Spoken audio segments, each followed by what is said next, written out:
కాళేశ్వరం అవకతవకలపై విచారణ కొనసాగుతోంది.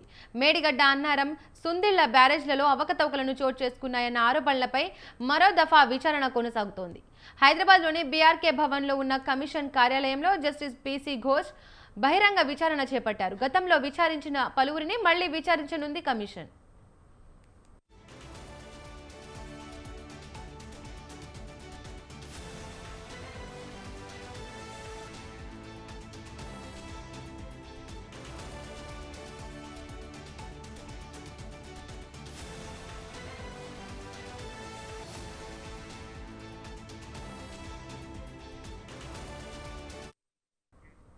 ప్రస్తుత గజ్వేల్ ఈఎన్సీ హరిరామ్తో పాటు మాజీ ఈఎన్సీ మురళీధర్, కాళేశ్వరం మాజీ ఈఎన్సీ నల్లా వెంకటేశ్వర్లు, మాజీ ఈఎన్సీ నరేందర్ రెడ్డి హాజరు కానున్నారు. ఈ మేరకు కమిషన్ కార్యాలయానికి వారికి సమాచారం పంపినట్లు తెలుస్తుంది.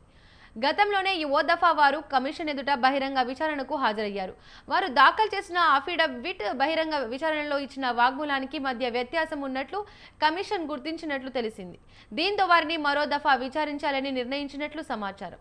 ఇక ఇదే అంశానికి సంబంధించి మరిన్ని అప్డేట్స్ మా కరెస్పాండెంట్ వేణు అందిస్తారు. వేణు, చెప్పండి. ప్రాజెక్టులోని జరిగినటువంటి అవకతవకలపై జస్టిస్ పీసీ ఘోష్ కమిషన్ విచారణ చేపడుతోంది. ఇప్పటికే దాదాపుగా ఒక 80% వరకు కూడా విచారణను చేపట్టడం జరిగింది. ఇక కొద్ది గ్యాప్ ఇచ్చాక ఈ రోజు నుండి మళ్ళీ తిరిగి విచారణను ప్రారంభిస్తున్నటువంటి పరిస్థితి ఉంది. అయితే ఈరోజు ఏదైతే మాజీ ఈఎన్సీలుగా పనిచేసినటువంటి వారు ఉన్నారో వారందరినీ కూడా హాజరు కావాల్సిందిగా కమిషన్ వారికి ముందే ఇంటిమేషన్ కూడా ఇచ్చి వారిని ఈరోజు హాజరు కావాలని చెప్పింది. అయితే ఆ కమిషన్ ఎదుట ఈరోజు 3 ఈఎన్సీలు కూడా హాజరయ్యారు. ఇందులో ప్రస్తుతం గజ్వేల్లో పనిచేస్తున్నటువంటి హరిరామ్, అలాగే మాజీ ఈఎన్సీ మురళీధర్, నల్లా వెంకటేశ్వర్లు, అలాగే నరేందర్ రెడ్డి కూడా కమిషన్ ముందు హాజరై కమిషన్ కోరినటువంటి విచారణకు సహకరించాల్సిందిగా కూడా ఇప్పటికే వారు చెప్పడం జరిగింది. ముఖ్యంగా ఏదైతే కాళేశ్వరం సంబంధించి విచారణ జరుపుతున్న సందర్భంలో కూడా ఎవరెవరైతే ఈ ప్రాజెక్టులో పనిచేశారో ఇంజనీర్లు కానీ, ఈఎన్సీలు కానీ, అలాగే వర్క్ ఏజెన్సీలు ఎవరైతే ఉన్నారో వారందరికీ కూడా ఈ కాళేశ్వరం కమిషన్ ముందుగానే మీ హాయంలో జరిగినటువంటి పనులన్నిటిపైన కూడా అఫిడవిట్ రూపంలో ఇవ్వాలి అని చెప్పి కూడా చెప్పడం జరిగింది.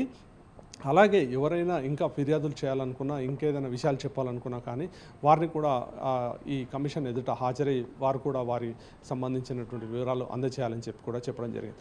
అందులో భాగంగా ఎవరైతే గతంలో పనిచేసినటువంటి ఈఎన్సీలు ఉన్నారో వారి ఒక సందర్భంలో వారు సమర్పించినటువంటి అఫిడవిట్ల ఆధారంగా ఒక్కొక్కరిని పిలుస్తూ విచారిస్తున్నటువంటి పరిస్థితి. అయితే వారిని వ్యక్తిగతంగా హాజరై విచారణ సందర్భంగా పేర్కొన్న అంశాలు, అలాగే అఫిడవిట్లో పేర్కొన్నటువంటి అంశాలు ఏవైతే ఉన్నాయో వ్యత్యాసం ఉండడం వల్ల మరొక మారు ఈరోజు విచారణకు రమ్మని చెప్పి కూడా వారిని పిలిచింది. ఇక ఈ కమిషన్ ఎదుట వీరు మాజీ ఎన్సీలు కూడా హాజరయ్యారు. ముఖ్యంగా కాళేశ్వరం సంబంధించి చూసుకుంటే కాళేశ్వరం ప్రాజెక్టు నిర్మాణ సమయంలో పనిచేసినటువంటి ఇరిగేషన్ అధికారులు, ఇటు అలాగే ఐఏఎస్ అధికారులందరినీ కూడా ప్రతి ఒక్కరిని ఈ కమిషన్ పిలిచి విచారిస్తున్నటువంటి పరిస్థితి.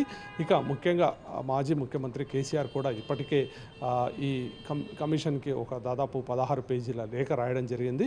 ఇక ఎవరైతే ఇంకా ఏమైనా సందేహాలు నివృత్తి చేసుకోవాల్సి ఉన్నా కానీ కమిషన్ ఎదుట హాజరై వారికి కావాల్సినటువంటిది వారు వ్యక్తిగతంగా రాసిస్తే ఖచ్చితంగా కమిషన్ పరిగణలో తీసుకుంటుందని చెప్పడం జరిగింది. ఈ నేపథ్యంలో ఇటు నీటిపారుదల రంగ నిపుణులు కూడా వ్యక్తిగతంగా హాజరై వారు కూడా ఈ కమిషన్కి కొంత నివేదిక అందజేయడం జరిగింది. ఇక మరోవైపు ఎవరైతే అధికారులు పనిచేశారో వారందరినీ కూడా వారు ఇచ్చినటువంటి అఫిడవిట్ల ఆధారంగా ఒక్కొక్కరిని కూడా విచారిస్తున్నటువంటి పరిస్థితి. అయితే ఈ మాజీ ఈఎన్సీలందరినీ కూడా గతంలో ఒకసారి విచారించినా కానీ ఇందులో పేర్కొన్నటువంటి ఏదైతే అఫిడవిట్లో పేర్కొన్న అంశాలకు వారు చెప్పినటువంటి అంశాలకు వ్యత్యాసం రావడంతో ఈరోజు మరొకసారి వ్యక్తిగతంగా హాజరై వివరణ ఇవ్వాలని చెప్పి కూడా కోరడం జరిగింది. అందులో భాగంగా ఈరోజు ఈ మాజీ ఈఎన్సీలు కూడా వ్యక్తిగతంగా హాజరై కమిషన్ ఎదుట వారి వివరణ ఇస్తున్నారు. Thank you Venu.